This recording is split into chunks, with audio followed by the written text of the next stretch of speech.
आप लोग कहते हो भाई पाकिस्तान में काम नहीं है, हम बेरोजगार हैं, हमारे पास करने के लिए कुछ भी नहीं है भाई, हम बाहर के मुल्क शिफ्ट हो जाते हैं, पाकिस्तान में तो कुछ रह ही नहीं गया। तो भाई आप लोग बिल्कुल गलत कहते हैं, बिल्कुल गलत सोचते हैं। अगर आप लोगों में हिम्मत हो, काम करने का जज्बा हो, तो आप भी इस बहन की तरह कामयाब हो सकते हैं। ये हमारी बहन ईरान गई थी, वहां पे इसने जाफरान की फार्मिंग सीखी थी और पाकिस्तान में आकर इसने ये फार्मिंग की है और लोगों को भी सिखाई है। तो जाफरान की अगर कीमत की बात की जाए तो भाई पाकिस्तान के अंदर जाफरान की कीमत इस टाइम चल रही है 12 लाख रुपया पर केजी। तो भाई अगर आपके पास ज्यादा जमीन नहीं है, आपके पास खाली छत है, एक मरले का आपका घर है, 2 मरले का घर है, तो उसकी छत के ऊपर भाई ये खाली बास्केट आप लोगों ने रखनी है और बास्केट के अंदर आप लोगों ने ये जाफरान उगाना है। ये हमारी बाजी ना, आप लोग देख सकते हैं माशाल्लाह कितना ज्यादा जाफरान यहाँ पे इकट्ठा किया हुआ है और उन्होंने खुद ये फार्मिंग की थी, लोगों को भी सिखा रही है। और अगर आप लोग भी भाई जाफरान की फार्मिंग करना चाहते हो, इनसे सीखना चाहते हो, तो भाई कोई लंबा चौड़ा काम नहीं है। आप लोग सिर्फ अपने घर की छत पे ये बास्केट रखें, इनके अंदर मिट्टी भरें और अपने घर की छत से ही आप अपना काम शुरू कर सकते हैं। भाई बाकी जो फार्मिंग होती है वो करने के लिए तो आपको बहुत ज्यादा जमीन की जरूरत होती है। आपके पास 15-20 एकड़ हो तो आप काम कर सकते हैं और उसमें भी आप भाई आपका बनता कुछ नहीं, हमारे किसान भाई परेशान ही रहते हैं।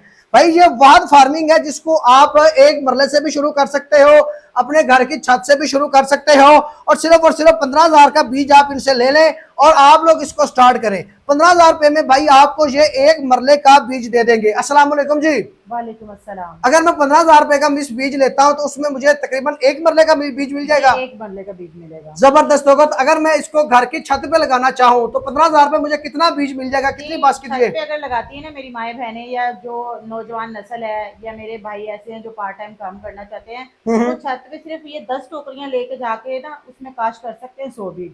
ठीक और हो गया। किसान भाई वो मेरे किनाल में भी लगा सकते हैं, 2 किनाल में भी। ठीक है, एकड़ का तो बीज फर्स्ट टाइम हम नहीं देंगे उनको, जारी बात है, ये फर्स्ट वो एक्सपेरिमेंट कर रहे होते हैं। अच्छा मुझे बताइएगा मैम कि किस तरह के एरिया में ये मतलब इसकी काश्त हो सकती हमारे है? जितने भी पाकिस्तान के हैं ना, जहाँ गंदम, प्याज, लहसुन, गन्ना होता है ना या मकई होती है, वहाँ ये इजीली काश्त कर सकते हैं। ठीक है। अगर जहाँ हार्ड मट्टी है वहाँ हम फिर ऑर्गेनिक कंपोस्ट और उसको मजीद जो हल चलवा कर नरम मट्टी करवाते हैं। ठीक है। थैलियाँ बना के लगा सकते हैं, बेड बनाकर लगा सकते हैं। हाँ हाँ। ठीक है, और जहाँ उनका मतलब ढलान जमीन किस तरह की है कि जहाँ पानी नहीं रुकता, वहाँ वो वैसे भी लगा सकते हैं। जरूरत नहीं है थैलियाँ जो बनाने की ना, ठीक बेड है। वगैरह बनाने की जरूरत नहीं, बस वो इसी तरह पकड़े। ये जो बीज है इस तरह होता है, मैं हर बार हर वीडियो में बताना पड़ता है क्योंकि कुछ हमारे न्यू कस्टमर भी होते हैं, कुछ हमारे पुराने भी हैं, जी तो जी। उनको तो पता है, मगर ये न्यू के लिए है कि ये असल जो है ना ये जाफरान का बीज होता है। ठीक और है। इस ये कॉम्पल जो है ना ये ऊपर रखनी है, ये बीज जो है ये 5 इंच जमीन के अंदर दबाना होता है। ठीक ठीक है। है, और ये 3 महीने में इंशाल्लाह इसकी कल्टीवेशन शुरू हो जाती है, जाफरान आना शुरू हो जाता है फ्लावर में, ठीक जिसकी है। सूरत में इस तरह का जाफरान निकलता है। ठीक जबरदस्त है, हो गया। ठीक ये है। असल जाफरान की पहचान है, ताकि लोग दूसरे जो है ना आम काफी लोग बेच रहे होते हैं तो उसमें फिर वो किसी को पता नहीं रह जाता, वो कहता है ये वाला जाफरान है, असल जाफरान है वो ये। ठीक हो गया। जो ये मैं देखिए आपको जी, ये दिखा रही असल हूँ। जाफरान की पहचान है जनाब। कलर इसका देखिए बिल्कुल जनाब गोल्ड की तरह गोल्डन है, चमक रहा है और भाई। आपको पता है तिजारत में वैसे भी फायदा है, नौकरी नौकरी ही होती है, वो एक ही घर पालती है, और तिजारत जो होता है, जो हमारा अपना काम होता है, उसमें वैसे भी 9% जो है ना अल्लाह ताला बरकत उसमें मजीद डालता है। जी बेहतरीन हो गया।